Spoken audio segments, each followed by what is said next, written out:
Tudo bem, oitavo ano? Vamos iniciar a nossa aula. E a nossa aula de História inaugura um novo módulo. Módulo esse que tem a ideia de um jovem país em crise. Crise essa, e aí esse jovem país é o Brasil, obviamente.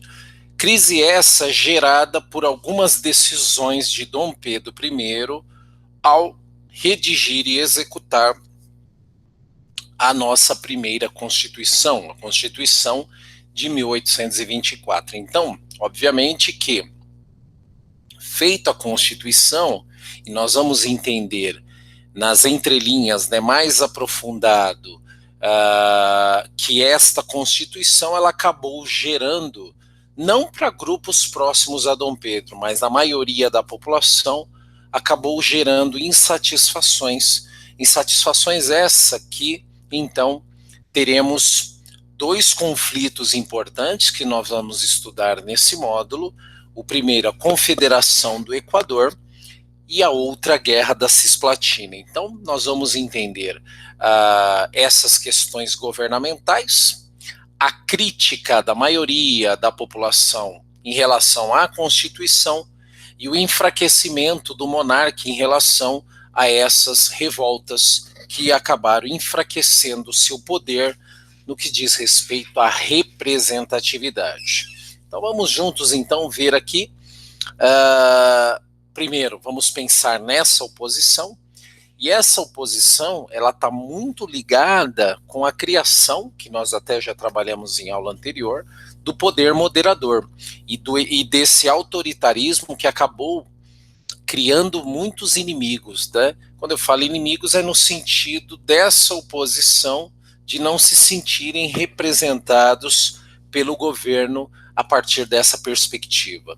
Então vamos ler aqui, vamos grifar essa parte importante da história e da história do Brasil para o nosso conhecimento, né? Estou na página 163, por isso que eu subi um pouquinho aqui, e convido vocês a pegar o material, pegar o marca-texto, fiquem à vontade em relação a anotações, né, que vocês, isso é muito particular de cada aluno, né, ou anotações no caderno, mas eu acho importante, independentemente do que faça, fazer esse tipo de complementação. Eu acho que ajuda muito em absorver e aprender, né, e desenvolver outras habilidades durante a aula, né, durante a gravação. Vamos lá então. Eu vou fazer a leitura, grifem e vão fazendo algumas anotações, enfim, pegando partes importantes, palavras-chave, porque também ajuda bastante, tá? Bem, ele diz aqui, ó, a oposição da Constituição de 1824 e as ações centralizadoras e autoritárias de Dom Pedro I ganharam apoio de grupos que tinham fortes laços com Portugal e não se opunham ao monarca governar o país de forma autoritária. Esses grupos desejavam a garantia de que não haveria muitas mudanças no Brasil após a independência. Então vamos entender quem são esses grupos. Grupos ligados a Portugal, grupos interessados, de repente, da recolonização brasileira, grupos interessados em uma estrutura que continuasse benéfica aos interesses portugueses, obviamente falando dos comerciantes que aqui moravam e que aqui comercializavam, né? Vamos avançar aí. Já os grupos liberais e conservadores tinham visões diferentes de algumas questões políticas e sociais, mas se uniram na oposição ao caráter absolutista que Dom Pedro I tentava imprimir naquele governo, que ficou conhecido como Primeiro Reinado. Então, né, até aí é um jogo político, né? Oposições, a quem é a favor, isso está dentro do cenário, né? Mas vamos entender aonde essa oposição vai, né? E entender o que vai acontecer posteriormente. Bem, nós temos aqui então o primeiro desafio do monarca, né? A Confederação do Equador. Olha lá, uma revolta liberal. A palavra liberal vem de liberalismo e vem, obviamente, de uma classe que é contra o autoritarismo e é a favor do maior dinamismo comercial e representativo do ponto de vista político, né? E separatista do Nordeste. Vamos entender então porque a Confederação do Equador, ela diz muito o próprio governo de Dom Pedro I. Por isso que ela é importante, porque é uma manifestação política e por ser política, então se faz presente no entendimento de como que as pessoas, então, grande parte delas, né, como que elas enxergavam a monarquia brasileira. Vamos junto então, ó. Diz assim: Pernambuco foi a primeira província onde os grupos liberais se mobilizaram contra o fechamento da Constituinte em 1823. E após a outorga da Constituição, memórias da insurreição pernambucana ocorrida em 1817 ainda ecoavam na província e havia um forte sentimento anti-português. Uma das lideranças que participou do movimento de 1817 foi Cipriano Barata, médico.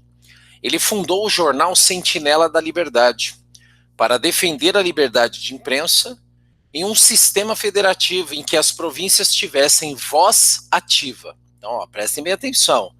Então, a crítica já está colocada, né? Ele queria que as províncias tivessem mais autonomia em relação ao governo, haja vista que elas não se sentiam representadas. É por isso, né? Vamos continuar. Ele fala o seguinte: ele foi preso em 23, a mando de Dom Pedro I, pelas duras críticas que publicava contra a monarquia. Então, o direito à liberdade foi tirado uma vez que ele foi preso, né? Na cadeia, continuou a fazer circular o seu jornal, com as mesmas críticas e propostas pelas quais foi preso. Outro líder, conhecido como Frei Caneca, ficou preso 3 anos por ter participado da insurreição de 1817. Libertado, fundou o jornal Tipis Pernambucano, fez referência à mitologia grega, que significava o piloto republicano, pernambucano, e divulgava que a Constituição outorgada era liberal e contrária à liberdade. Era iliberal, ou seja, não era liberal, perdão, e contrária à liberdade, independência e os direitos do Brasil.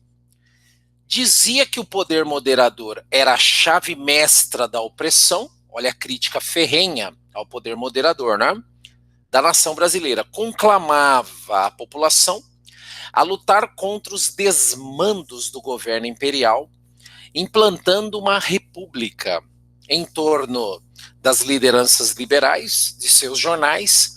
Muitos pernambucanos de diversos grupos sociais aderiram à causa e encontraram apoio no Rio Grande do Norte, Ceará e Paraíba.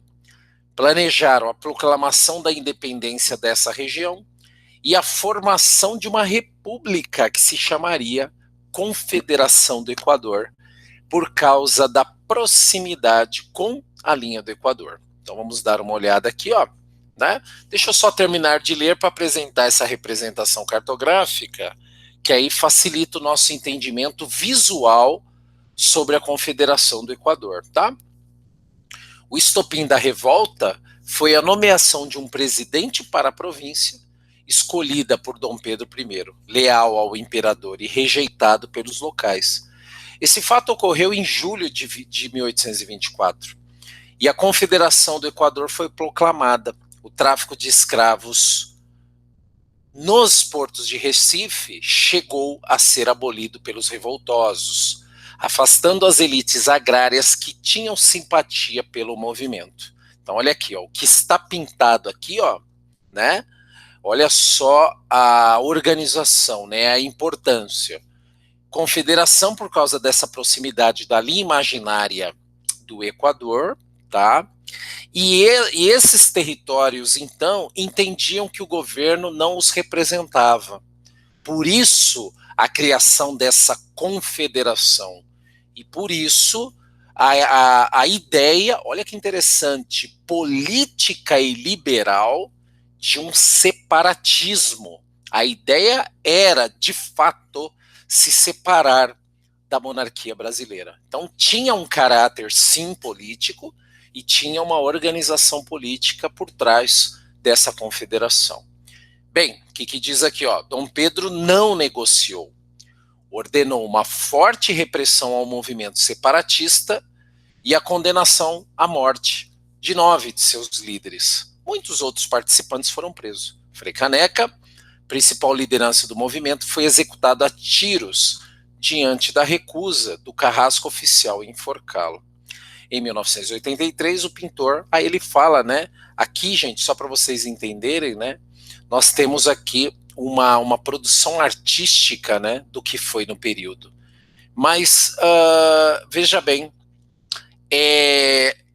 nós temos aqui, deixa eu só voltar aqui nessas imagens e encerrar com elas, né, nós temos aqui uma questão importante a ser levantada por nós, pensando aqui. Primeiro, o caráter político do movimento. Segundo, o caráter separatista do movimento. Terceiro, o caráter liberal do movimento. E quarto, a questão, né, racional por parte desses manifestantes em relação à opressão que o poder moderador trazia para toda a nação. Então, Dom Pedro I proclama nossa independência, mas ele não terá vida fácil no Brasil. Por quê? Porque ele se fecha, né, em si mesmo, não dividindo e não democratizando o seu governo, e ao longo do tempo ele vai agariar não só a Confederação do Equador, mas também outras revoltas vão surgir, obviamente, por conta disso. Tudo bem? Fica aqui para vocês, pequenininho, façam essa leitura da Guerra de Cisplatina, só para que vocês tenham a complementação do que nós colocamos aqui na aula de hoje. Tudo bem? Gente, muito obrigado e até a nossa próxima aula.